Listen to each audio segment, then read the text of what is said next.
नमस्ते दोस्तों। मुसीबत कभी कह के नहीं आती, वो डेली रूटीन का हमारा पार्ट होती ही होती है। तो इन डेली रूटीन की मुसीबतों से लीगल इम्प्लीकेशन में कैसे हमें बचा जाए, किस तरीके से इनका मैनेजमेंट किया जाए और इनसे कैसे निपटा जाए, वो सारी बातें आज हम देखने वाले हैं, समझने वाले हैं। तो इंडियन कॉन्स्टिट्यूशन ने कुछ हमें प्रोविजंस, प्रावधान दिए हुए हैं जिनको लेकर के हम बेसिकली इन मुसीबतों का सामना कर सकते हैं। इंडियन कॉन्स्टिट्यूशन ने हमें रिट्स के बारे में बताया हुआ है कि बेसिकली रिट्स क्या होती हैं और कैसे हम इनको यूज कर सकते हैं ताकि हमारी जिंदगी में जो मुसीबतें आ रही हैं, जो लीगल इंप्लीकेशंस आती हैं, उनसे हम उनका निपटारा हम इजीली कर सकें। तो रिट बेसिकली पहले होता क्या है वो हम समझ लेते हैं, फिर आने वाली बातों के ऊपर चर्चा करेंगे। सबसे पहले मैं बताऊं कि रिट जो होता है वो बेसिकली एक लीगल ऑर्डर होता है। लीगल ऑर्डर मतलब एक कोर्ट ने कोई लीगल ऑर्डर इशू किया होता है, उसको हम रिट बोलते हैं। रिट बेसिकली एक लीगल रेमेडी होती है, एक उपचार होता है कि जब हम किसी प्रॉब्लम में फंसे होते हैं, किसी मुसीबत में फंसे होते हैं, तो एक उसका उपचार क्या है, उसका समाधान क्या है, वो कोर्ट हमें उसके एक रिट के जरिए बताती है। आपने एक देसी भाषा में सुना होगा कि आज मुझे रिट लगानी है, या फिर आज मैंने रिट लगाई, या फिर उस पर्सन ने रिट लगाई। तो वो रिट क्या है बेसिकली, वही आज इस वीडियो में हम चर्चा करने जा रहे हैं। तो रिट, जैसे मैंने आपको बताया कि रिट एक लीगल ऑर्डर है। लीगल ऑर्डर मतलब कि एक कोर्ट उस लीगल ऑर्डर को इशू करती है किसी ना किसी पब्लिक अथॉरिटी को, गवर्नमेंट को, उसको देती है कि ये चीज बेसिकली नहीं होनी चाहिए या फिर ये चीज होनी चाहिए, या फिर आप ऐसा कीजिए, आप ऐसा मत कीजिए। इस तरीके के लीगल ऑर्डर किसी ना किसी पब्लिक को या फिर गवर्नमेंट अथॉरिटी को, पब्लिक सर्वेंट को कोर्ट इशू करती है। तो वो जो भी एक लीगल ऑर्डर कोर्ट ने इशू किया है वो बेसिकली रिट कहलाता है। लेकिन सवाल ये है कि रिट क्या सारी कोर्ट्स इशू कर सकती हैं? Answer is no. कोई भी मजिस्ट्रेट कोर्ट या फिर कोर्ट ऑफ सेशन मतलब डिस्ट्रिक्ट कोर्ट रिट को इशू नहीं करती है। रिट को इशू करने की पावर इंडियन कॉन्स्टिट्यूशन के आर्टिकल 32 और 226 के अंदर मेंशन्ड है। और आर्टिकल 32 के अंदर सुप्रीम कोर्ट रिट इशू कर सकती है, और 226 के अंदर हाई कोर्ट, जो हाई कोर्ट होती है, वो हाई कोर्ट्स रिट इशू कर सकती है। तो बेसिकली सिर्फ ये दो ही कोर्ट हैं जो इंडियन कॉन्स्टिट्यूशन के हिसाब से रिट्स को इशू कर सकती है, लीगल रेमेडी दे सकती है। वो गवर्नमेंट को भी दे सकती है, किसी पब्लिक सर्वेंट को भी दे सकती है, या फिर किसी भी इंडिविजुअल पर्सन को भी दे सकती है, या फिर लोअर कोर्ट्स को भी दे सकती है। तो अब इस बात को डिटेल में समझने की कोशिश करते हैं कि रिट बेसिकली क्या होती है। तो देखिए, जो रिट होती है ना, एक लीगल ऑर्डर के साथ साथ वो लीगल राइट्स को प्रमोट करती है, प्रोटेक्ट करती है। लीगल राइट्स को प्रोटेक्ट करती है मतलब हम आम जन के जो लीगल राइट्स हैं, या फिर हमारे जो फंडामेंटल राइट्स जो हमारे डेली रूटीन के जो हमारे कर्तव्य हैं, जो इंडियन कॉन्स्टिट्यूशन में मेंशन्ड है, उनको ये प्रोटेक्ट करती है। प्रोटेक्ट का मतलब उनको बचा के रखती है। और ये मतलब किसी भी पर्सन के या फिर किसी भी सोसाइटी के जो राइट्स हैं उनको ये प्रोटेक्ट करती है। वो चाहे लीगल राइट है, चाहे वो फंडामेंटल राइट है। मतलब हमारा चाहे कोई कानूनी हक है या फिर हमारा कोई फंडामेंटल राइट है जो कॉन्स्टिट्यूशन में मेंशन्ड है, उसको ये प्रोटेक्ट करती है, बचाती है। और ये जो रिट है बेसिकली वो आर्टिकल 32 और आर्टिकल 226 के अंदर मेंशन्ड है। जैसे मैंने आपको बताया कि जो भी प्रावधान लिखे हुए हैं रिट को लेकर के, वो आर्टिकल 32 और 226 में पावर दी हुई है। 32 में जो पावर दी है वो सुप्रीम कोर्ट को दी है, और 226 में जो पावर दी है वो हाई कोर्ट को दी हुई है। तो ये बेसिकली रिट के बारे में होपफुली समझ में आया। फिर भी ब्रीफ करता हूँ। रिट जो है वो बेसिकली एक लीगल ऑर्डर है जो अपर कोर्ट जो है वो इशू करती है किसी ना किसी गवर्नमेंट को, मतलब एक ऑर्डर इशू करती है किसी ना किसी गवर्नमेंट को, पब्लिक अथॉरिटी को, या फिर किसी इंडिविजुअल को, किसी भी पर्सन को, अगर उसको लगता है कि ये उस पर्सन के साथ गलत हुआ है। फॉर एग्जांपल, एक आदमी है मिस्टर एक्स के साथ कुछ गलत हुआ, तो मिस्टर एक्स कोर्ट में जाता है कि उस सामने वाले पर्सन ने या फिर गवर्नमेंट ने या फिर किसी पब्लिक अथॉरिटी ने मेरे साथ ऐसा किया, कुछ गलत किया। तो उस पर्सन के खिलाफ, मतलब जिसने गलत किया उसके खिलाफ कोर्ट रिट इशू कर सकती है, रिट दे सकती है कि नहीं, आपने एक लीगल ऑर्डर इशू कर सकते हैं कि आपने गलत क्यों किया, इसका मुझे बताइए आकर के, या फिर इसको इस तरीके से प्रेजेंट कीजिए। तो ये सारी बातें होती हैं रिट के अंदर। सो अब हम समझते हैं कि रिट क्यों हमें रिट लगानी चाहिए, मतलब रिट लगाने का क्या तरीका है उसके ऊपर हम बात करेंगे। लेकिन रिट क्यों लगानी चाहिए, रिट ही क्यों लगानी चाहिए, इसके बारे में हम बात करते हैं।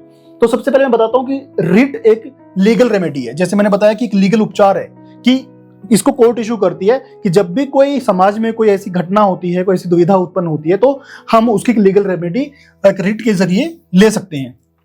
दूसरा, फंडामेंटल राइट, प्रोटेक्शन करता है ये फंडामेंटल राइट्स का और प्रोटेक्शन करता है ये लीगल राइट्स का। तो दोनों का ही प्रोटेक्शन भी करता है, इसलिए रिट लगाना मतलब जरूरी होता है। जब भी हमारे कोई लीगल राइट्स का हनन होता है या फिर हमारे फंडामेंटल राइट्स का हनन होता है, तो उस सिचुएशन में हमें रिट लगानी होती है। तो रिट क्यों लगानी होती है? क्योंकि एक तो ये लीगल रेमेडी है, दूसरा ये फंडामेंटल राइट को और लीगल राइट को प्रोटेक्ट करती है। अब बात करते हैं टाइप्स ऑफ रिट्स की, कि रिट्स कितने टाइप की होती हैं। बेसिकली इंडियन कॉन्स्टिट्यूशन के हिसाब से रिट 5 तरीके की होती है। पहली जो बेसिकली इंडियन कॉन्स्टिट्यूशन के हिसाब से जो रिट है वो 5 तरीके की होती हैं। तो सबसे पहले हम रिट पे डिस्कस करते हैं। पहली जो रिट है that is habeas corpus. Habeas corpus एक रिट है जिसको हमें कब यूज करना होता है, कब हमें लगाना होता है, उसके बारे में हम डिस्कस करते हैं। मान लो एक पर्सन है मिस्टर एक्स। मिस्टर एक्स ने मिस्टर वाई को किडनैप कर लिया। मिस्टर एक्स ने मिस्टर वाई को किडनैप कर लिया। अब मिस्टर वाई के जो घर वाले हैं, उसकी जो फैमिली है, परिवार है, वो कोर्ट के पास जाते हैं, कहते हैं जी मेरे बच्चे को गिरफ्तार किसी पर्सन ने किडनैप कर लिया है।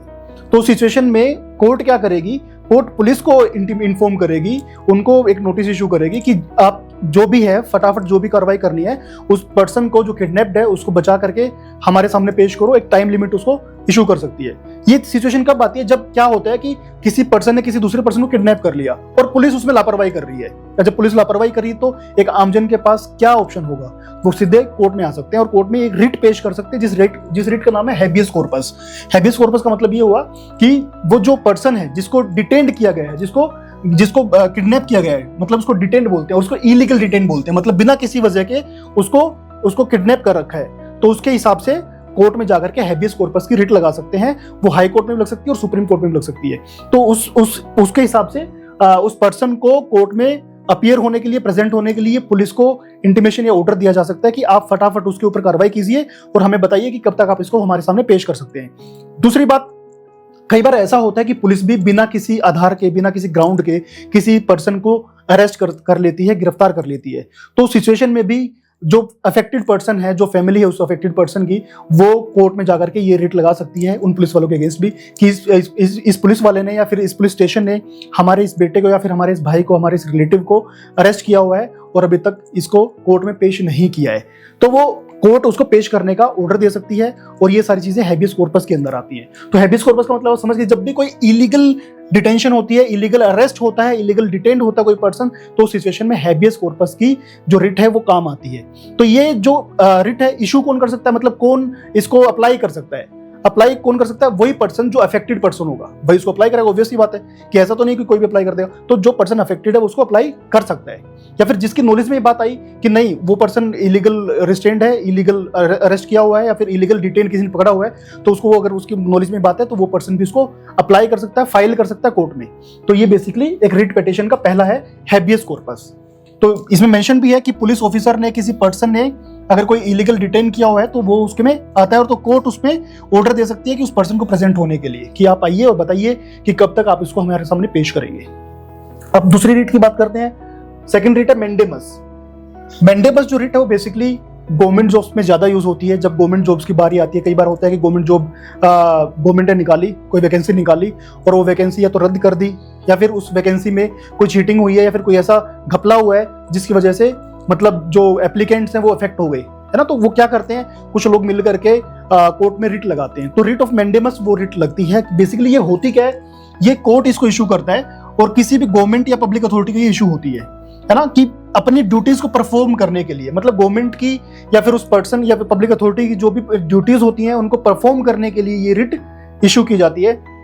तो अब कैसी ड्यूटीज गवर्नमेंट को परफॉर्म करनी चाहिए, किसी पर्सन को किसी पब्लिक अथॉरिटी को कौन सी ड्यूटीज परफॉर्म करनी चाहिए, जैसे मैंने आपको बताया कि गवर्नमेंट जॉब का मैटर है। फॉर एग्जांपल गवर्नमेंट जॉब में एक गवर्नमेंट ने क्या किया, 5000 वैकेंसीज निकाली। अब 5000 वैकेंसी जैसे निकाले उनको पेपर भी हो गए, पेपर होने में चीटिंग हुई या फिर और कोई घपला हुआ, तो जो कैंडिडेट्स हैं तो उनको लगा कि नहीं ये तो मतलब बहुत गलत हो रहा है, या फिर ऐसा कुछ कर दिया गवर्नमेंट ने कि फॉर एग्जांपल इंटरव्यू के अंदर अपने जो लोग हैं, जो अप्रोच से जो लोग आए हैं उनको पोस्ट पे मतलब अपॉइंट कर दिया, पोजीशन पे अपॉइंट कर दिया। तो सिचुएशन में जो अफेक्टेड कैंडिडेट्स हैं वो रिट लगा सकते हैं और गवर्नमेंट को बोल सकते हैं तो कि भाई जो मतलब एक्यूरेट जो पोजीशन थी वो होनी चाहिए। तो अब कोर्ट क्या करती है, कोर्ट मेंडेमस के अंडर उस रिट को, मतलब उस ऑर्डर को, लीगल रेमेडी को, लीगल ऑर्डर को इशू करती है और ये कहती है कि भाई आप इसको हमें प्रॉपरली इसका जवाब दीजिए, और जब तक अगर इसका जवाब नहीं मिलता तो उस पोजीशन को, उस वैकेंसी को कोर्ट स्टे भी कर सकती है। तो ये सारी बातें रिट ऑफ मेंडेमस के अंदर आती है कि कोई भी पब्लिक अथॉरिटी या फिर कोई भी गवर्नमेंट अपनी ड्यूटीज को ढंग से परफॉर्म करे, वो किस तरीके से परफॉर्म करना है, कोर्ट उनको डायरेक्शंस, ऑर्डर इस रिट के अंदर दे सकती है। अब बात करते हैं प्रोहिबिशन की। थर्ड रिट हमारी है प्रोहिबिशन।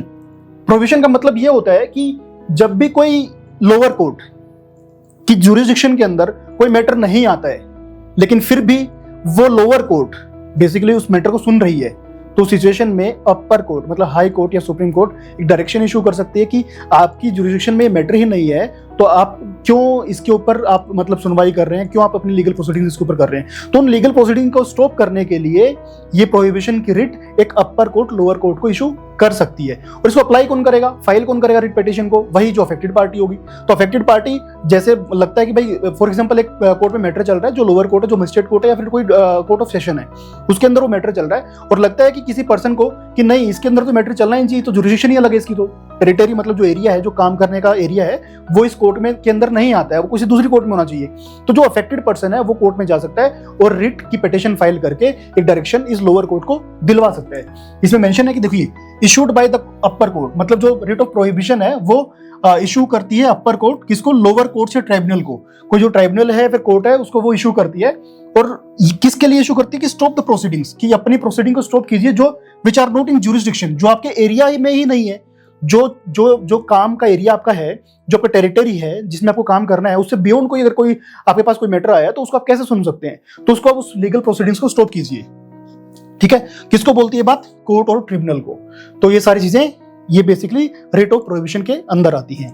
अब बात करते हैं नेक्स्ट की, 4th नंबर पे आता है सर्टिरोरी। सर्टिरोरी का मतलब ये होता है कि जब भी कोई कोर्ट ने, लोअर कोर्ट ने कोई डिसीजन लिया है, कोई डिसीजन दिया है, मतलब जब डिसीजन दिया तो उसको अपर कोर्ट कैंसिल करने के लिए बोल सकती है, उसको रिव्यू करने के लिए बोल सकती है, उसको क्वेश करने के लिए बोल सकती है, मतलब रद्द खारिज करने के लिए बोल सकती है। तो इन सब के लिए बेसिकली एक अपर कोर्ट लोअर कोर्ट को ऑर्डर दे सकती है, जो भी बेसिकली अंडर आता है सर्टिरोरी के।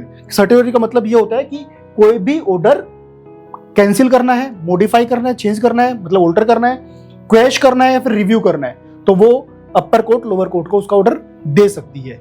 तो नेक्स्ट पे चलते हैं, दैट इज 5, दैट इज क्यो वारंटो।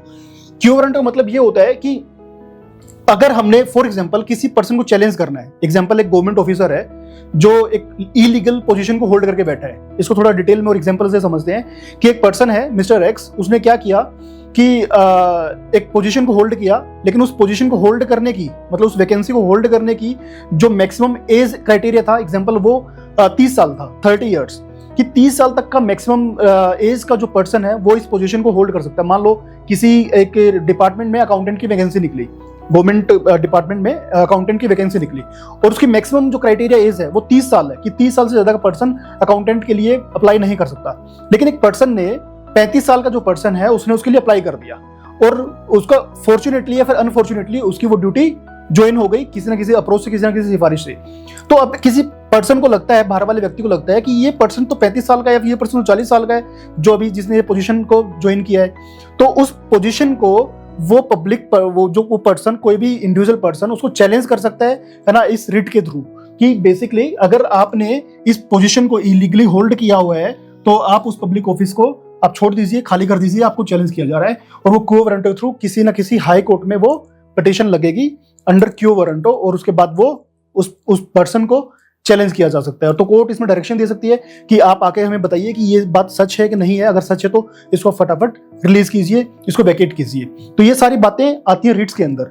मैं फिर रिपीट कर रहा हूँ, रिट्स बेसिकली कुछ भी नहीं है, रिट सिर्फ एक लीगल रेमेडी है, एक लीगल ऑर्डर है जो कोर्ट इशू करती है लोअर कोर्ट्स को या फिर गवर्नमेंट को या फिर पब्लिक को या फिर किसी इंडिविजुअल पर्सन को, किसी को भी।